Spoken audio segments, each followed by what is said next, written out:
done a farewell performance at the Frontier Hotel, leaving the Supremes. I was taking a big leap, a leap of faith. I was afraid because I didn't know what was going to happen in my life.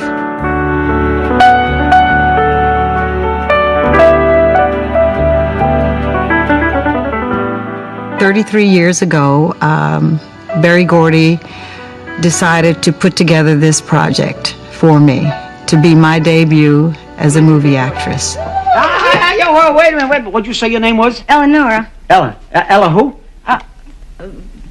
Billie. Billie Holiday.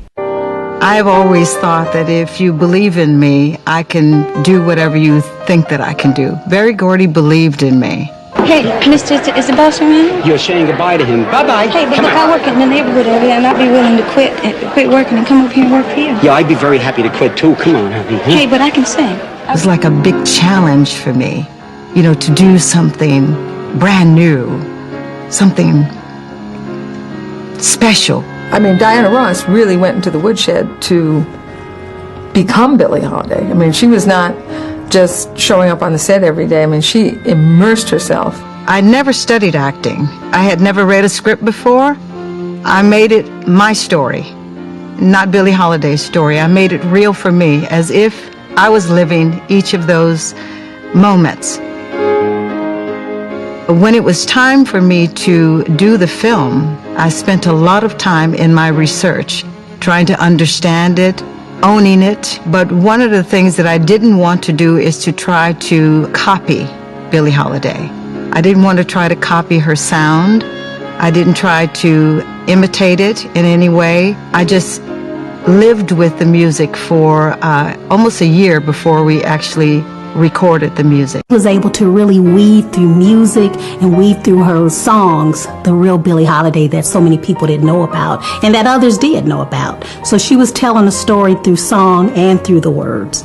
One of the things that I was allowed to do in this very first film debut with Sidney Furie, he allowed me the freedom to do it over and over and over again. I think he might have that chemistry with any woman. He's just like that, you know. He's a woman's man. He likes women. Well, I always like kissing Diana. She has a wonderful, I love kissing her. Barry, you know, he used to stand around and watch me while we were doing the kissing scenes. He was like right up on our faces like this, practically. He just wanted to make sure I didn't throw my tongue down at the throat. Berry Gordy runs things like a family. Everyone that was there, we had been together before in many other projects. He just brought a lot of people to the top of their ladder, to the best that they could possibly be. The fact is, we're trying to form a band to take a tour around the country, and we wanted to talk to you about joining us. Joining you? You serious? Very. A colored singer with a white band. Yeah. Yeah. Yeah? Bob Mackie and I still have a relationship today. Diana Ross was so far removed visually from the Billie Holiday pictures that you see, who was kind of a heavy-set woman and didn't look like she would move very fast. And Diana was this skinny little amazing-looking creature. We just really looked at the period, and we took elements from that Billie liked, like the gardenias in the hair and certain kinds of clothes. The transformation that happened with the costumes in Lady Sings the Blues, from the time I'm a little girl with the pigtails, and then all of a sudden you see me walk up the stairs, and then as I walk down the stairs in this yellow dress with a big yellow hat on, the transformation, you know exactly what happened. We were always making and designing the clothes the day before it shot on that, because things started changing daily. Every costume just makes that film very special.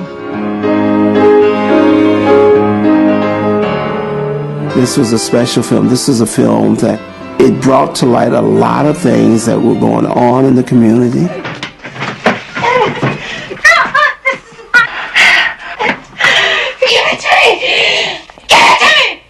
She almost stabbed me to death with the, I mean, she was really into what she was doing. She even hurt herself, as a matter of fact.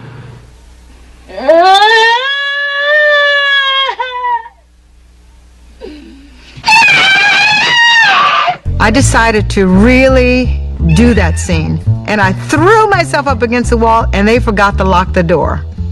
And I fell out the door. And so I was really not acting that day. Did a lot of improvising on this project.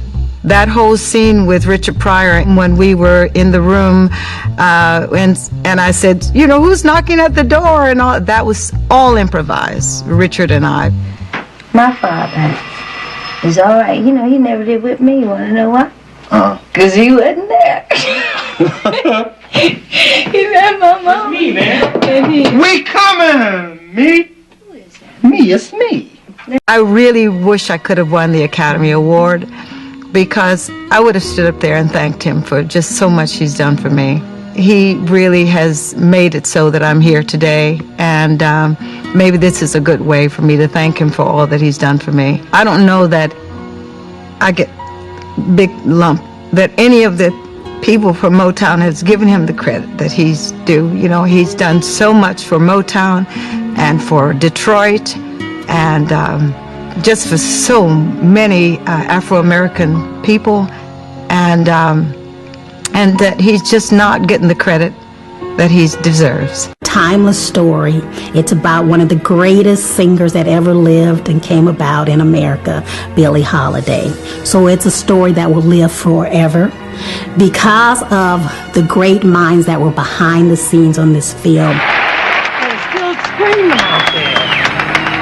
Oh, Billy, you made it. I love you. They love you. Listen to them. I was a trailblazer. I'd like to think of myself as being that.